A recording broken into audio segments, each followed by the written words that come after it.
بسم اللہ الرحمن الرحیم۔ عن عبداللہ ابن مسعود قال خطبنا رسول اللہ فاسند ظہرہ الی قبۃ عدم فقال الا لا يدخل الجنہ الا نفس مسلمہ اللہم هل بلغت اللہم اشہد اتحبون انکم ربع اہل الجنہ فقلنا نعم یا رسول اللہ فقال اتحبون ان تکونوا ثلث اہل الجنہ قالوا نعم یا رسول اللہ قال انی لارجو ان تکونوا شطر اہل الجنہ ما انتم فی سواکم من الامم الا کالشعرۃ السوداء فی الثور الابیض او کالشعرۃ البیضاء فی الثور الاسود۔ عبداللہ بن مسعود رضی اللہ عنہ سے روایت ہے کہ رسول اللہ صلی اللہ علیہ وسلم نے ہمیں ایک خطبہ دیا۔ آپ اس وقت چمڑے کے خیمے سے ٹیک لگائے ہوئے تھے۔ آپ نے فرمایا آگاہ رہو، جنت میں صرف وہی جائے گا جو اپنے آپ کو اللہ کے حوالے کرتے۔ حدیث میں اوپر جو الفاظ استعمال ہوئے ہیں وہ ہے نفس مسلمہ۔ جب کچھ چیزیں اصطلاح بن جائیں تو ہم ان کے معنی یا ان کی حقیقت کی طرف متوجہ نہیں رہتے۔ یہ جو اسلام کا لفظ ہے، ہمارا دین ہے، ہم اس لفظ کو ایسے ہی عام طور پہ زبانوں پہ لاتے ہیں جیسے فلاں یہودی ہے، فلاں نصرانی ہے، فلاں ہندو ہے، ہم مسلمان ہیں۔ تو ایک چیز کو ہمیشہ غور سے دیکھنا چاہیے، اس دنیا میں جتنے مذاہب ہیں، جتنے فلسفے ہیں، سب کے سب شخصیات سے نسبت رکھتے ہیں۔ یعنی اگر بدھ مت ہے تو وہ گوتم بدھا سے، سدھارتھا سے نسبت رکھتا ہے۔ مسیحیت نہایت افتخار کے ساتھ اپنے آپ کو یسوع مسیح سے، یعنی سیدنا مسیح علیہ السلام سے نسبت دیتی ہے۔ یہود تو اپنے ہاں گویا یوں سمجھ لیجئے کہ اس بڑے قبیلے سے نسبت دیتے ہیں، گویا خالصتاً نسلی نسبت کے ساتھ اپنے مذہب کو تعبیر کرتے ہیں۔ بنی اسرائیل کی تعبیر بھی ظاہر ہے کہ اس چیز کو بیان کرتی ہے کہ وہ کس کی اولاد ہے۔ اسی طرح کا معاملہ سب مذاہب کا ہے جتنے بھی ہیں۔ آپ اگر دیکھیں غور کر کے تو یہ اسلام ہے کہ جس میں یہ طریقہ نہیں اختیار کیا گیا، اور قرآن مجید نے ہمیں یہ بتا دیا کہ یہ یوں نہیں ہے کہ یہ محمد الرسول اللہ کا دین ہے جس میں یہ طریقہ نہیں اختیار کیا گیا، یہ انبیاء کا دین ہے۔ تو گویا تنبیہ کر دی کہ آدم علیہ السلام سے لے کر محمد الرسول اللہ صلی اللہ علیہ وسلم تک جو اس دین کے آخری پیغمبر ہیں، اس دین کا نام اسلام ہی رہا ہے۔ ان الدین عند اللہ الاسلام۔ اسی اسلام کے فرقے اور گروہ اپنے آپ کو شخصیات سے بھی منسوب کر لیتے ہیں، جیسے ہمارے ہاں جو فقہی مذاہب پیدا ہوئے، حنفی، شافعی، مالکی، ظاہر ہے کہ وہ شخصیاتی سے نسبت پائیں گے۔ اسی طرح سے مدارس، شہر، دیوبندی، بریلوی، تو عام طور پر اس طرح کی نسبتوں کے ساتھ لوگ اپنی شناخت قائم کرتے ہیں۔ لیکن وہ شناخت جو اللہ تعالیٰ نے ہماری قائم کی، اس کے لیے تعبیر ہے اسلام، اور اسلام کو ماننے والے جو ہیں ان کا نام ہے مسلم۔ یہی بات ہے کہ جس کو قرآن مجید نے بیان کیا کہ تمہارا نام تمہارے باپ ابراہیم نے مسلمان رکھا ہوا ہے۔ وہاں پر حضرت ابراہیم کا حوالہ اس لیے دیا ہے کہ بنی اسماعیل مخاطب ہے، یعنی ان کو کہا ہے کہ یہ تمہارے باپ کا رکھا ہوا نام ہے، اس نے تمہیں یہ نام دیا تھا، اور اس نے یہ کہا تھا کہ اسلمت لرب العالمین، اور اس طرح گویا اسلام کی حقیقت بیان کی تھی۔ تو حقیقت کیا ہے اسلام کی؟ یعنی کیا یہ محض ایک مذہب کا نام ہے؟ اس کی حقیقت یہ ہے کہ اپنے آپ کو آپ نے اللہ کے حوالے کر دیا، اللہ کے سپرد کر دیا۔ یہ اصل میں اسلمت نفسی الیک، اس کی تعبیر ہے۔ ہماری رات کی جو دعائیں ہیں، رسالت مآب صلی اللہ علیہ وسلم نے جو سونے کی دعا سکھائی ہے، تو دیکھیے نا کہ اسلمت نفسی الیک وفوضت امری الیک، یعنی میں اپنا معاملہ تیرے سپرد کرتا ہوں، اپنا وجود تیرے حوالے کر رہا ہوں۔ تو وہاں بھی یہی لفظ اسلم تو استعمال ہوا ہے۔ تو یہ نفس مسلمہ جو ہے، یعنی ایک انسان جب اپنے آپ کو اپنے رب کے حوالے کر دے، رب کے حوالے کرنا ظاہر ہے ایک شعوری احساس بھی ہے، بندہ اس کا فیصلہ کرتا ہے، وہ اس دنیا کی زندگی میں اپنی حیثیت متعین کرتا ہے اور اپنے خالق کی حیثیت متعین کرتا ہے۔ جب اس شعور کے ساتھ وہ کھڑا ہو جاتا ہے کہ میں بندہ ہوں اور وہ میرا مالک ہے، تو گویا جو ربط اور تعلق پیدا ہوتا ہے وہ عبد اور معبود کا تعلق ہے، ایک غلام اور آقا کا تعلق ہے۔ تو یہ عبد اور معبود کا تعلق ہے کہ جس کو قرآن مجید نے ایک اصول کے طور پر بیان کیا کہ وَمَا خَلَقْتُ الْجِنَّ وَالْإِنسَ إِلَّا لِيَعْبُدُونِ۔ تو عبادت کیا ہے اصل میں؟ اسی اسلام کا ظہور ہے۔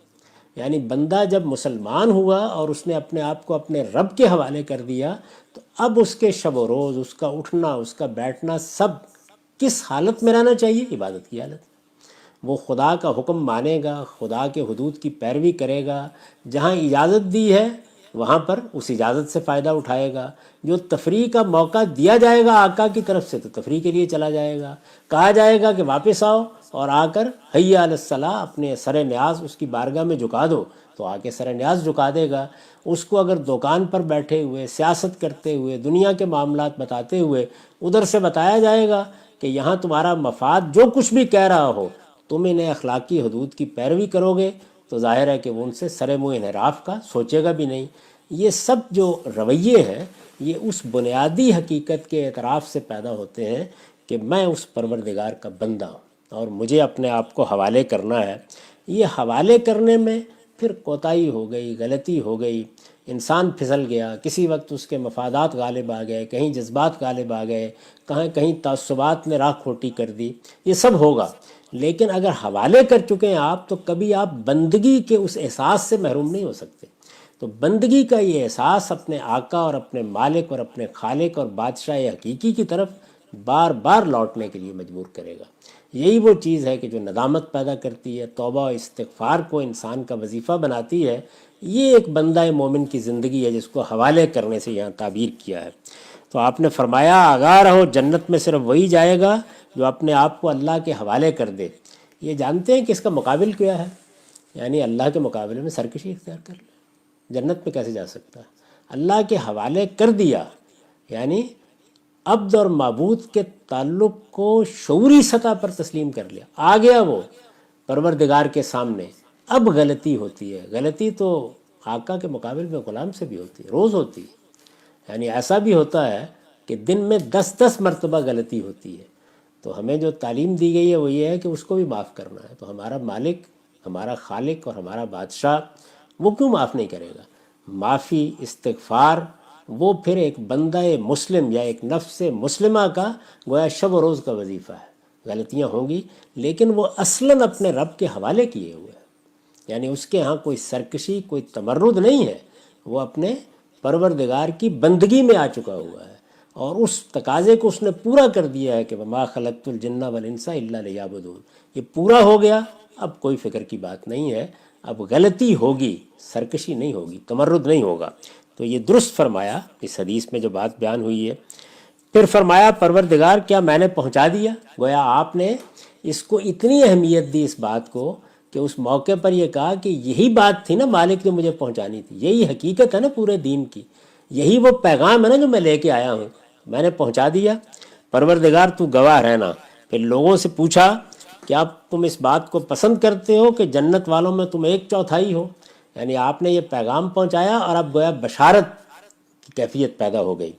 تو پوچھا جنت والوں میں اگر 1/4 تم ہو، یعنی جنت میں جو لوگ بھی آئیں گے، بہت امتیں آ چکی ہیں، بہت قومیں دنیا میں آ چکی ہیں، قیامت تک آئیں گی، تو ان میں جو جنت میں لوگ منتخب کیے جائیں گے محمد الرسول اللہ کے پیرو۔ آپ نے پوچھا کہ 1/4 ہو تو مطمئن ہو؟